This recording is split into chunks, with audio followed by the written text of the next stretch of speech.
Hola todos y todas, otra vez estamos aquí para hablar de la teoría del origen gallego de Cristóbal Colón y seguimos tocando el tema del idioma, el tercer fundamento del que estamos hablando a la hora de desarrollar esta teoría.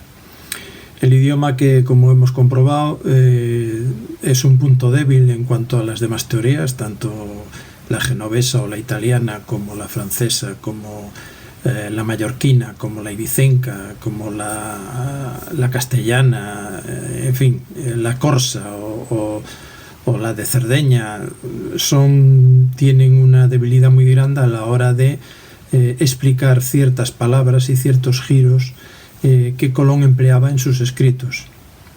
En realidad había que oírlo hablar para saber muy bien de qué zona podía ser, ¿no? Porque los escritos evidentemente dejan las grafías, pero a la hora de hablarlo, por ejemplo, si dice judíos, que a lo mejor lo escribe con J, pero a lo mejor lo pronunciaba en gallego en forma de sudío, porque la J se transformaba en X, o no se transformaba porque en los escritos medievales lo hay, pero se pronunciaba como X, en fin.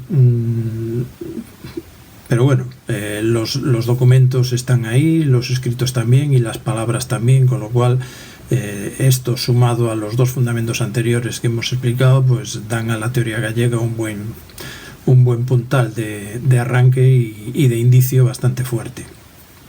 Hoy vamos a hablar, he decidido hacerlos cortos porque como aún quedan bastantes palabras por analizar, pues voy a hacer los vídeos más cortos. Y hoy vamos a comenzar con un estudio que hizo Romero Leva, Francisco Romero Leva, que era licenciado, como ya dije en otra ocasión, licenciado en Filosofía y Letras, y que fue uno de los promotores del Seminario de Estudios Gallegos. Seminario que tenía 12 áreas y que pues estaba la historia, la prehistoria gallega, la cultura gallega, en fin, todo lo que se podía relacionar con Galicia, la literatura, y una de esas áreas era la filología gallega, a la cual Romero Leva estaba dedicado.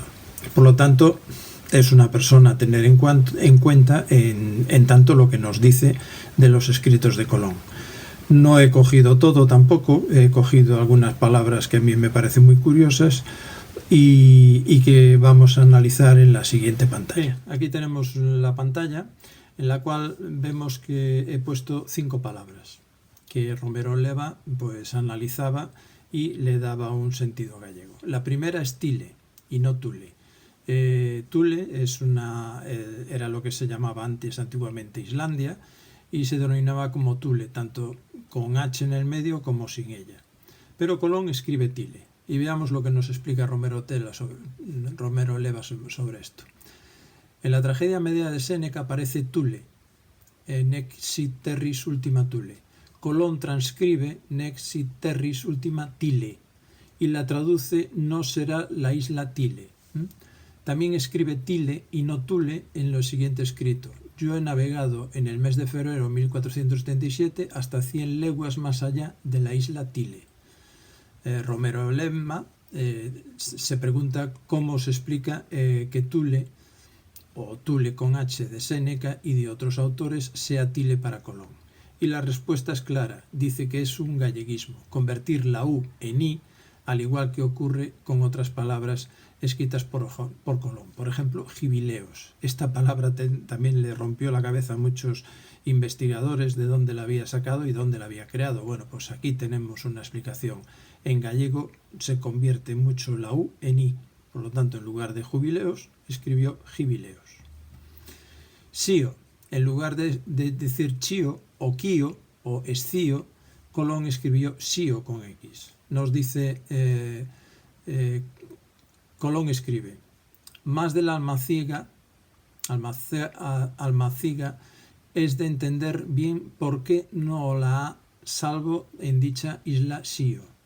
Y el autor comenta, obsérvese que Colón no pronuncia el nombre de la isla con sonido de K, ni con el sonido de che española, sino que lo hace con el sonido CH francesa o portuguesa, y el de la SC italiana. Pero no representa este sonido con CH o SC, sino que lo hace con X, que es un sonido propio de la X gallega. Parece indudable que sío es un galleguismo en cuanto a la grafía. Bien, aquí tenemos otra explicación de por qué Colón escribe sío y no chío o quío o escío. Fresco. En el testamento otorgado en Valladolid, 1506, Colón dice Bartolomé Fresco en lugar de Fieschi. Fresco es la versión gallega de Fieschi, otro galleguismo. Espíndola. Colón convierte el genovés Batista Spínola en Espíndola. En España, en el siglo XV, existía el apellido Espínola, arraigado desde hacía mucho tiempo. ¿Por qué Colón escribe Espíndola en lugar de Espínola o Espínola? Romero en Lema, aquí hay una equivocación, es Espínola en español. Romero en Lema explica la deformación del apellido por ser gallego. En Galicia hay una fuerte tendencia a la nasalización, en virtud de la cual la N es desplazada de su sílaba a la anterior, intercalando por lo general una consonante. Pone algunos ejemplos: sandar por sanar, findar por finar, honorinda por honorina, etc. Por lo tanto, vemos una explicación de por qué escribe Espíndola, que además no solo lo escribió en el testamento, sino que en otras cartas también pone Espíndola. Es curioso porque Spínola, Batista Spínola era genovés, y si él era genovés, ¿cómo no sabía cómo era su apellido? Y sin embargo escribe Espíndola. Bueno, otro galleguismo, según Romero en Lema, que tiene todos los conocimientos para decir lo que dice. Conti, separado.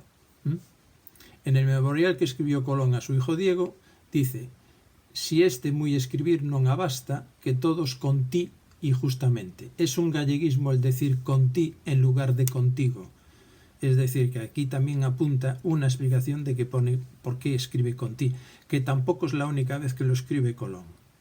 Conti lo escribe en más ocasiones. Por lo tanto, tenemos una explicación. Conti es un galleguismo que quiere decir contigo. Bueno, yo creo que estas explicaciones de Romero Lema en cuanto a estas palabras están muy bien y creo que son pues dignas de conocer y son dignas de tener en cuenta, puesto que la persona que lo dice es alguien que se dedica a la filología gallega. Bien, pasemos a la siguiente pantalla. Bien, en esta otra pantalla tenemos unas palabras que he escogido yo que ha escrito Colón. Entonces tenemos en la primera, el nariz. El jueves 11 de octubre de 1492 Colón escribe: y de ellos se pintan las caras, y de ellos todo el cuerpo, y de ellos solos los ojos, y de ellos solo el nariz. Bien, en castellano es la nariz, es femenino, y en portugués es o nariz, en masculino.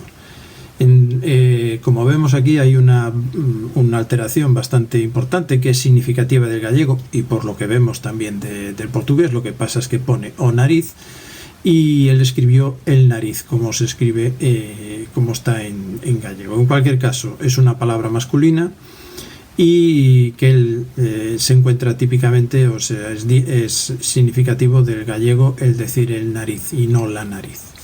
Lo mismo tenemos el caso de un señal.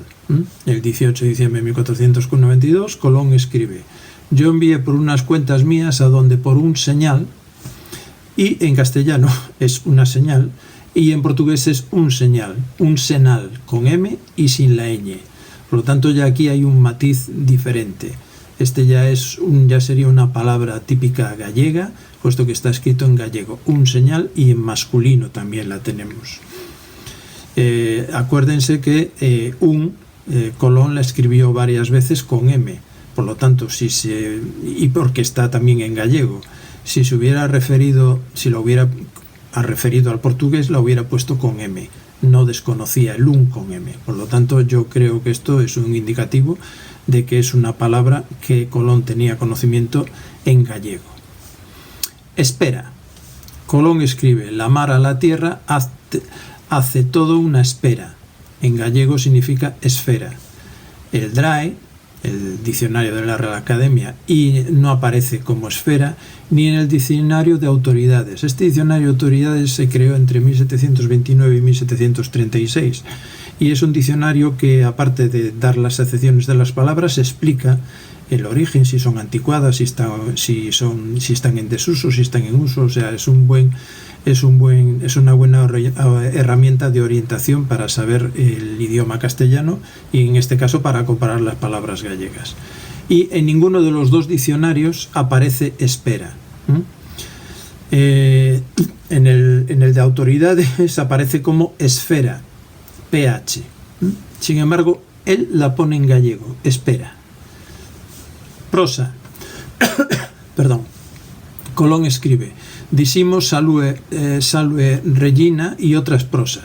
Prosa en gallego medieval es himno. No aparece ni en el DAE, ni en la Real Academia Española, el diccionario, ni en el diccionario de autoridades. El autor intuye que la acepción es rezos. Me refiero al autor que escribió esta palabra del estudio de Colón, que por supuesto no daba signos ni creía que fuera gallego, y en este caso lo deriva del latín.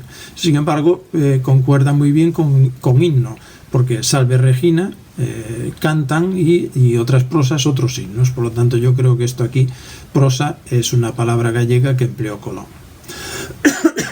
Perdón. Salúo. Colón escribe: todos los mancebos de buena disposición y no negros salúo, más blancos que otro que haya visto en las Indias. Bien, esta palabra tampoco aparece ni en el DRAE ni en el diccionario de autoridades. El autor del informe sobre las palabras empleadas con Colón, en este caso se refiere a estas palabras son sacadas de la carta del tercer viaje que envió Colón desde América a los Reyes Católicos, y fue durante el tercer viaje. Y como decía, no aparece ni en ninguno de los dos diccionarios, y el autor lo interpreta como conjunción sino.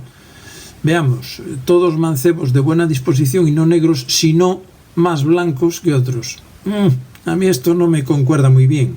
Sin embargo, el significado gallego de la palabra salúo sí que viene al pelo aquí, al contexto de la palabra. En gallego tiene las siguientes acepciones: excepto que, salvo, a no ser.